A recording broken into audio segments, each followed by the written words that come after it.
Hola, buenos días y bienvenidos a este nuevo vídeo semanal en el que vamos a analizar pues el impacto que ha tenido la decisión de ayer de la Reserva Federal y sobre todo la interpretación que de sus palabras ha hecho el mercado, sobre todo el mercado americano, que es el que más se ha movido desde entonces, ¿no?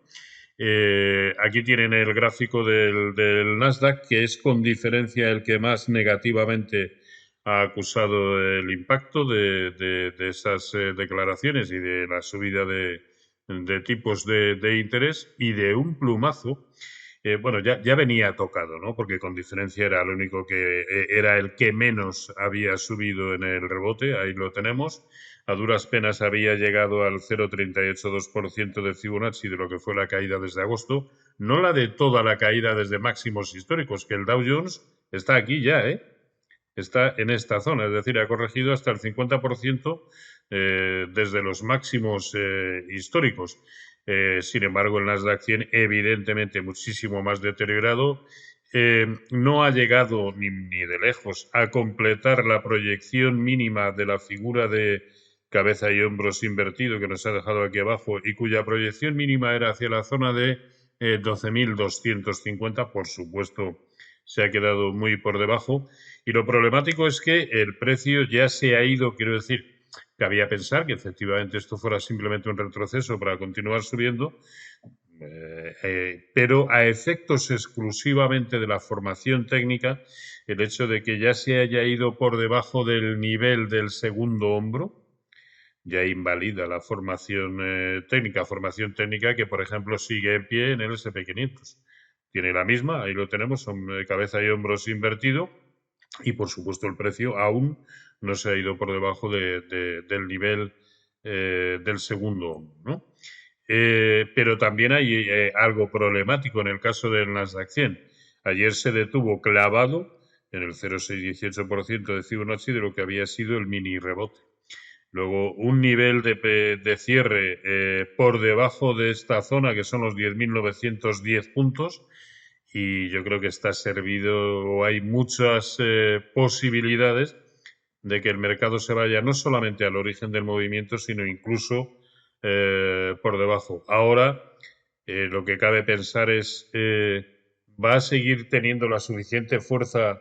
Desde luego, en el lado alcista está claro que no, ya lo ha demostrado, pero en el lado bajista va a seguir teniendo la misma fuerza para actuar de catalizador bajista para tanto para el SP500 como sobre todo para el Dow Jones, que es el que más ha subido con diferencia. Pues hombre, teniendo en cuenta que Alphabet, Amazon, Meta, Microsoft, por ejemplo, de los grandes, están muy por debajo de sus mínimos anuales, es decir, por debajo de estos mínimos del Nasdaq 100. Bueno, pues cabe pensar que a poco que eso siga siendo así, estamos hablando de 3 de las 4 de mayor capitalización bursátil del mercado americano, pues lo normal es que efectivamente continúe para abajo. Así que muy pendientes en precios de cierre de los 10.900 en el caso del Nasdaq 100. Y vamos con el SP500. El SP500, por supuesto, no ha completado la proyección mínima del cabeza y hombros invertido. Ayer fue a buscar prácticamente el 0,382 de lo que había sido el rebote y en lo que aún pudiera ser simplemente un pullback a la directriz bajista anterior, la que viene desde agosto. Pero aquí, más allá de lo que pueda suceder con el Nasdaq 100, que yo sí creo puede perfectamente arrastrar a los demás, eh, aquí muy pendientes del nivel clave. ¿Cuál es? 3.650, el que durante tanto tiempo, pues desde junio, había significado el mínimo anual y por lo tanto la zona a la que casi supeditábamos todo, ¿no? Aquí tuvo una ruptura, aquí más aparente, pero solo tuvo un par de cierres por debajo de ese mínimo, en fin. Ese es un nivelazo, pero ya no solamente porque anteriormente fue un fuerte soporte, sino porque ese mismo nivel, 3.650, es el 0,618% de Fibonacci de lo que ha sido el rebote. Y si se va por debajo, volverá probablemente a suceder lo mismo o lo enjuiciaremos como lo estamos haciendo ahora mismo con el Nasdaq, con muchas posibilidades de ir no solamente a buscar el mínimo anual, sino niveles por debajo. Y el caso del Dow Jones es radicalmente distinto. Aquí caben dos apreciaciones, es decir, sea que se está comportando de maravilla, eso es evidente, pero también es verdad que por todo lo que ha corrido, si las cosas toman otra percepción y continúa la tónica de ayer, bueno, pues es el que más recorrido potencial tiene a la baja, ¿no? Pero desde luego en el lado alcista lo ha hecho de fábula. ¿Por qué? Porque se ha ido muy por encima de la proyección mínima de este doble suelo. Ha ido a buscar, bueno, incluso había sido capaz de sobrepasar la media móvil de 200 sesiones, en lo que perfectamente puede ser también una ruptura en falso, como sucedió aquí sobre la media, ¿vale? Y sobre todo es que se ha detenido de momento en el 50% de corrección proporcional, ojo, desde los máximos históricos. O sea que ahora mismo la descorrelación entre el Dow Jones y el resto de índices, léase S&P, Nasdaq, semiconductores, Russell, ahora mismo es brutal, ¿no? Razón de más para pensar que si se va para abajo, bueno, pues que pueda caer incluso más.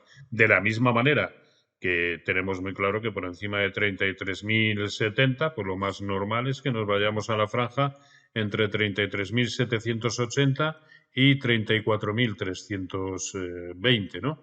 En el caso del SP 500, perdón, del Nasdaq 100, bueno, pues yo creo que la apertura de ayer pasa a convertirse en la referencia por la parte de arriba, lo mismo que en el caso del SP 500. Estamos hablando de los 3.850.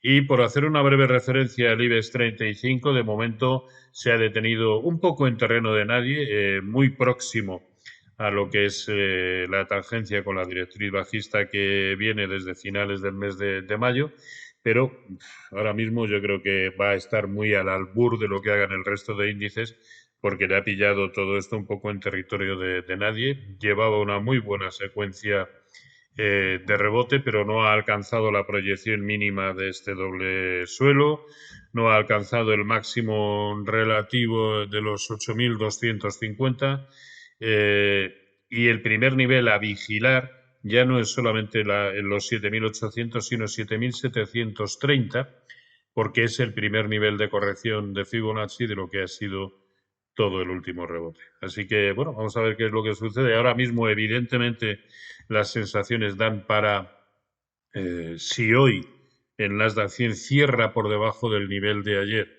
y por lo tanto también el S&P 500, las sensaciones son más de continuidad de los cortos que de otra cosa. Y por supuesto, cabe descartar ahora mismo plantearse compras, aunque no está demasiado, no se ha movido demasiado el VIX, cosa que me está... Hay tres cosas en la jornada de hoy que me están extrañando, y es que el VIX incluso hace media hora estaba en negativo, estaba cayendo mínimamente, pero cayendo. Otra cosa que me está sorprendiendo en la jornada de hoy es la fortaleza del índice sectorial bancario europeo, mucho, hasta el punto de que hay títulos que siguen teniendo muy buen aspecto, sobre todo Unicrédito, del que venimos hablando también hace bastante tiempo. Y me está sorprendiendo también las operadoras de telefonía, las grandes operadoras, empezando por Telefónica, que si bien ahora está cayendo casi un 1%, hasta hace bien poquito no era así, caía muy, muy poquito y sobre todo está en una zona importante, la zona de 3,50. Si es capaz de permanecer por encima, yo creo que perfectamente podemos seguir viendo alzas en el mercado, aunque sean temporalmente escasas, ¿no? Pero es que es lo mismo que, por ejemplo, está sucediendo en KPN, observen, hoy incluso ahora mismo en positivo, Telecom Italia, hoy en positivo, Orange, fíjense qué secuencia lleva, también hoy en positivo, en fin, me está sorprendiendo el sector. Bueno, no les entretengo más. Volveremos la semana que viene. Cuídense mucho. Un saludo.